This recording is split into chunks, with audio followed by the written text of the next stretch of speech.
मोदी सरकार जो काम कर रही है उससे बेटर कोई नहीं है। मोदी सरकार के अकॉर्डिंगली जो सरकार बनेगी उससे बेटर तो कोई है ही नहीं। मोदी सरकार ही आएगी और उसकी 400 पार जाएगी।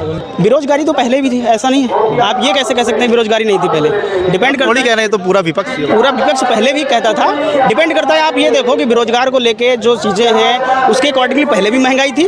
जैसे जैसे स्तर बढ़ता जा रहा है उसके अकॉर्डिंगली लोगों को लगता है, बट ऐसा नहीं है। अभी की डेट में महंगाई पहले भी थी और आज भी है, बट जो सत्ता में काम मोदी जी ने किया है और करते आ रहे हैं उनके अकॉर्डिंगली उन्हीं की सरकार आएगी। उनके विपक्ष के आसपास भी कोई नहीं है। नहीं, अभी मोदी के अगेंस्ट में तो हमें अभी कोई नहीं है जो उनके आसपास भी हो। मोदी जी जब तक हैं उनके आसपास अभी कोई नहीं है। राहुल गांधी को मानते हैं? नहीं, राहुल गांधी तो मतलब कह तो रहा हूँ उनके आसपास भी नहीं है। मोदी जी ने जो कार्य किया है वो सदैव सर्वोपरि है और उनके आसपास भी नहीं है राहुल गांधी। ऐसा कुछ भी नहीं। गांधी तो कहते हैं कांग्रेस कहती है कि पीएम कैंडिडेट। कांग्रेस में पहले चीज़ें थी, बट अभी भी जो वो कार्य कर रहे हैं वो मतलब हमारे अकॉर्डिंगली तो मतलब सेटिस्फिक्शन नहीं है उनके काम में।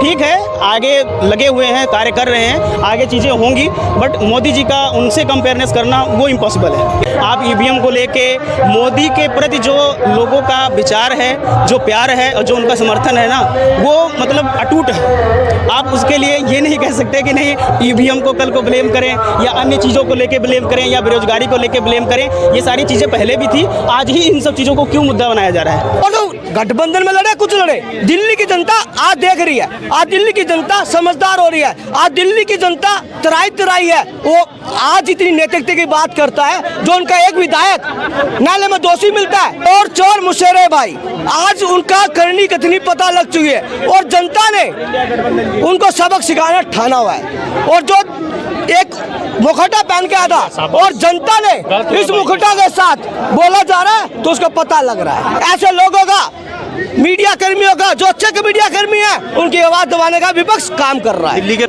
ऐसा कतई नहीं होगा। और केजरीवाल में इतनी नैतिकता है, गोवा में उपचुनाव याद कर ले, उन्होंने स्मार्ट ग्राम योजना की थी, कितने स्मार्ट ग्राम बनाए। और बात करते हैं टैंकर माफिया का, उनका विधायक पकड़ा जाता है तो उसमें देश जनता का नहीं है। जो बात करता था बड़ी बड़ी, आज विचारधारा में फंसा हुआ है और कट्टर ईमानदारी का ढोंग रचकर और भ्रष्टाचार में लिप्त है। तो ऐसे लोगों का पर्दाफाश हो रहा है। और जनता एक बार दो बार, अगर जनता लोकतंत्र की भगवान है, इस जनता ने मत के द्वारा 2014 में विपक्ष में बिठाया कांग्रेस को, 19 में बिठाया। कमल छाप की सरकार है और कमल छाप की सरकार 2014 में, 19 में, और इस जनता के आशीर्वाद से, इस जनार्दन के विश्वास से, कमल छाप के विश्वास है। सही बोल रहा है, सही है। विश्वास है जनता का, जो कभी सपने में नहीं सोचा था इस सरकार ने वो कर दिखलाया है। मंदिर बनाने का मुद्दा इससे पहले भी तो था, आज ही मंदिर का मुद्दा क्यों लिया जा रहा है? इससे पहले भी तो मंदिर बन सकता था ना। पहले भी मोदी सरकार, आज चलो 10 साल से है, इससे पहले भी तो और सरकारें थी ना। आज तो 400 में 500 वर्ष हो गए, इससे पहले भी तो मुद्दा उठ सकता था ना। कहाँ रहते हो? मुकुंदपुर डी ब्लॉक गली नंबर पूरी रहते हो? हाँ जी। अच्छा, एक बात बताओ, लोकसभा का चुनाव आने वाला है, मोदी बनेंगे प्रधानमंत्री या राहुल गांधी बनेंगे? नहीं, बिल्कुल मोदी सरकार जो काम कर रही है उससे बेटर कोई नहीं है। मोदी सरकार के अकॉर्डिंगली जो सरकार बनेगी उससे बेटर तो कोई है ही नहीं। मोदी सरकार ही आएगी और उसकी 400 पार जाएगी। हम भी देख रहे हैं कि आप युवा हैं, विपक्ष पूरा कहता है कि बेरोजगारी देश में ज़्यादा है, युवा के पास रोजगार। बेरोजगारी तो पहले भी थी, ऐसा नहीं है। आप ये कैसे कह सकते हैं बेरोजगारी नहीं थी पहले? डिपेंड करता है, कह रहे हैं तो पूरा विपक्ष पहले भी कहता था। डिपेंड करता है, आप ये देखो कि बेरोजगार को लेके जो चीज़ें हैं उसके अकॉर्डिंगली पहले भी महंगाई थी। जैसे जैसे स्तर बढ़ता जा रहा है उसके अकॉर्डिंगली लोगों को लगता है, बट ऐसा नहीं है। अभी की डेट में महंगाई पहले भी थी और आज भी है, बट जो सत्ता में काम मोदी जी ने किया है और करते आ रहे हैं उनके अकॉर्डिंगली उन्हीं की सरकार आएगी। उनके विपक्ष के आसपास भी कोई नहीं है, ये मेरा कथन है। विपक्ष तो ये भी कहता है ना कि क्या मंदिर बनाने से रोजगार मिलेगा? मंदिर बनाने का मुद्दा इससे पहले भी तो था, आज ही मंदिर का मुद्दा क्यों लिया जा रहा है? इससे पहले भी तो मंदिर बन सकता था ना। पहले भी मोदी सरकार, आज चलो 10 साल से है, इससे पहले भी तो और सरकारें थी ना। आज तो 400 में 500 वर्ष हो गए, इससे पहले भी तो मुद्दा उठ सकता था ना। मतलब आज मंदिर का या 360 उसका जो भी मुद्दा लिया गया, मतलब मोदी ने जो काम कर दिया, मतलब उसका बेरोजगार से क्या लेना देना? ऐसा कुछ नहीं है। मोदी ने जो काम किया है उन सत्ता में उनके बेटर कोई आसपास भी नहीं है, मेरा ये कथन है। मोदी जी पहले भी थे और अभी भी उन्हीं की सरकार रहेगी। मंदिर से इकोनॉमी चलती है लगता है? मंदिर से भाई इकोनॉमी का बजट कैसे आप कंपेयर कर सकते हो? मतलब ही नहीं है। ऐसे तो चलती होगी ना, मान लीजिए मंदिर है कोई, उसके बराबर में जैसे ये सामान बेचने वाले, इनको भी रोजगार मिल रहा है। रोजगार ठीक है, जो मंदिर का निर्माण किया है, जो सनातन धर्म के लिए मोदी जी ने कार्य किया है, उसके अकॉर्डिंगली जो उनके आसपास है, उनका पहले भी जैसे मथुरा में आप देख लो, काशी विश्वनाथ में देख लो, हर जगह भी रोजगार रहे, तो वहाँ पे रोजगार भी लोगों को मिला है। ऐसा नहीं है, आप ये नहीं कह सकते उनके आसपास जो रेडी पटरी वाले थे और भी जो लोग थे, उनको काफ़ी व्यापार भी मिलना शुरू हुआ है। तो आप उससे कंपेयर या मंदिर से कंपेयर या अन्य चीज़ों से कंपेयर नहीं कर सकते। मोदी जी हमेशा सर्वोपरि थे और आज भी जो उन्होंने काम किया है वो सदैव केंद्र में हमेशा उनका समर्थन करेंगे। राज्य की बात नहीं कर सकते, लेकिन केंद्र में हमेशा सेंट्रल में मोदी का समर्थन सदैव रहेगा हमारी तरफ से। देश में कोई और ऐसा नेता भी है जो प्रधानमंत्री के कैंडिडेट के लायक है, किसी को मानते हैं आप? नहीं, अभी मोदी के अगेंस्ट में तो हमें अभी कोई नहीं है जो उनके आसपास भी हो। मोदी जी जब तक हैं उनके आसपास अभी कोई नहीं है। राहुल गांधी को मानते हैं? नहीं, राहुल गांधी तो मतलब कह तो रहा हूँ, उनके आसपास भी नहीं है। मोदी जी ने जो कार्य किया है वो सदैव सर्वोपरि है और उनके आसपास भी नहीं है राहुल गांधी, ऐसा कुछ भी नहीं है। गांधी तो कहते हैं, कांग्रेस कहती है कि पीएम कैंडिडेट। कांग्रेस में पहले चीज़ें थी, बट अभी भी जो वो कार्य कर रहे हैं वो मतलब हमारे अकॉर्डिंगली तो मतलब सेटिस्फिक्शन नहीं है उनके काम में। ठीक है, आगे लगे हुए हैं, कार्य कर रहे हैं, आगे चीज़ें होंगी, बट मोदी जी का उनसे कंपेयरनेस करना वो इम्पॉसिबल है। केजरीवाल में है वो? केजरीवाल दिल्ली के लिए कर रहे हैं, बट अगेंस्ट में मैं वही बोल रहा हूँ कि राज्य सरकार का कंपेयर नहीं, बट सेंट्रल में तो मोदी ही रहेंगे। बाकी राज्य में अरविंद केजरीवाल जी हैं, कुछ चीज़ों को लेके कर रहे हैं कार्य, ऐसा नहीं है, बट कुछ चीज़ों के लिए विषम परिस्थिति भी है उनके लिए भी। लेकिन ठीक है, अपना ये आम आदमी पार्टी है और अन्य पार्टियाँ भी हैं, कार्य कर रहे हैं, लेकिन सबका अपना अपना कथन है। अब ये है, बट ये है कि सेंट्रल में मोदी का मैं समर्थन हमेशा करूँगा। ईवीएम के ऊपर जो हमेशा सवाल उठते हैं, अभी भी कहा गया कि मोदी जी ने संसद में कह दिया कि 400 पार जाएंगे। विपक्ष ये कह रहा है कि भैया चुनाव अभी हुआ नहीं है, मोदी पहले ही कह रहे कि ऐसे 400 पार कैसे चलेगा? नहीं, तो ईवीएम देखिए ब्लेम आप किसी को अन्य तरीके से कर सकते हैं, वो अलग का कथन है। आप ईवीएम को लेके मोदी के प्रति जो लोगों का विचार है, जो प्यार है और जो उनका समर्थन है ना, वो मतलब अटूट है।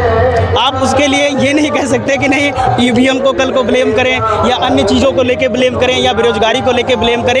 ये सारी चीज़ें पहले भी थी, आज ही इन सब चीज़ों को क्यों मुद्दा बनाया जा रहा है? ऐसा नहीं है। जो कार्य कर रहा है वो सदैव आगे रहेगा, जो कार्य नहीं करेगा वो सदैव मुद्दा ही उठा सकता है। ये आप समझ लीजिए। आप मानते हैं ईवीएम में गड़बड़ी है? ईवीएम में मैं बोल तो रहा हूँ, ईवीएम पहले भी थी और भी जो चुनाव हो रहे थे इससे पहले भी आप मुद्दा उठा सकते थे ना, बट ऐसा नहीं है। चीज़ें हैं, लोग बाग कुछ ना कुछ मतलब अन्य मुद्दाएं आदमी उठाता रहता है, कभी कुछ चीज़ों को बोलता है, कभी कुछ चीज़ों को बोलता है। ये सब अलग की बातें हैं। जो कार्य करेगा, जो सनातन धर्म के लिए प्रचार करेगा, सनातन धर्म को आगे बढ़ाएगा और देश के लिए कार्य करेगा, और सर्वोपरि वही रहेगा। मेरा कथन यही है और सदैव रहेगा।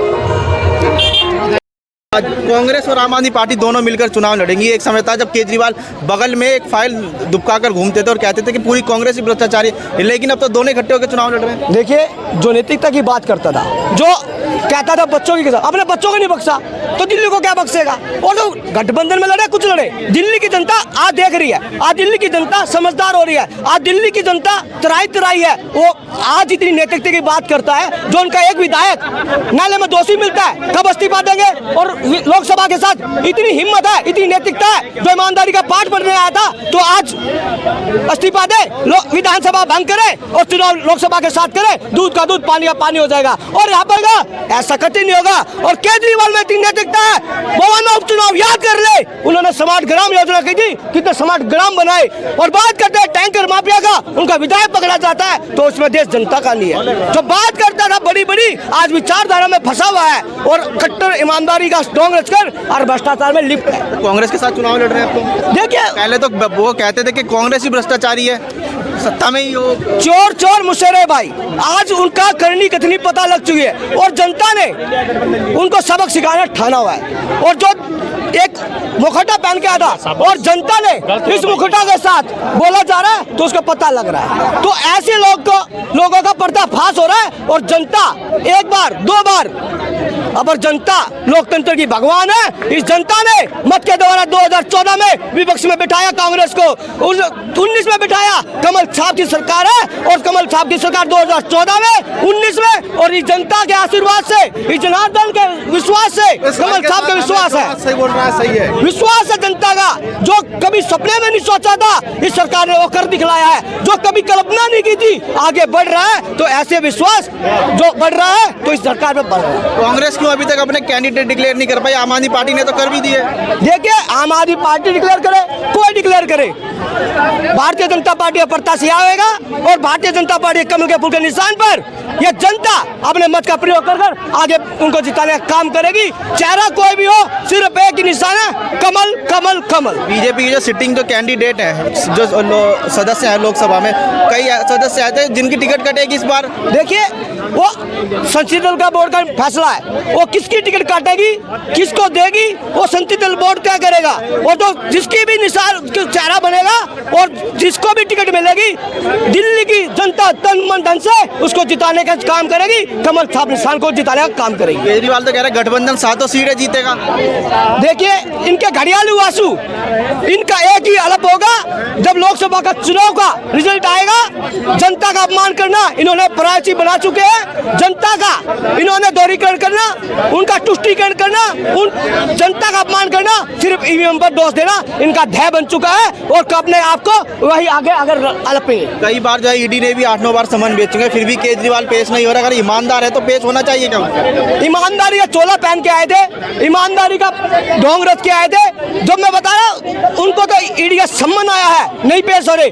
मुखिया होने के नाते उनके विधायक को दोषी न्यायालय करता है तो उसकी नैतिक जिम्मेदारी क्यों नहीं लेते? सिर्फ उन्होंने सत्ता के लालच में, सत्ता की भूख थी, कुर्सी का लालच था, कुर्सी के लालच में अपने आप को अंधा करके इस देश की जनता को, दिल्ली की जनता को शर्मसार किया है। दिल्ली की जनता माफ नहीं करेगी।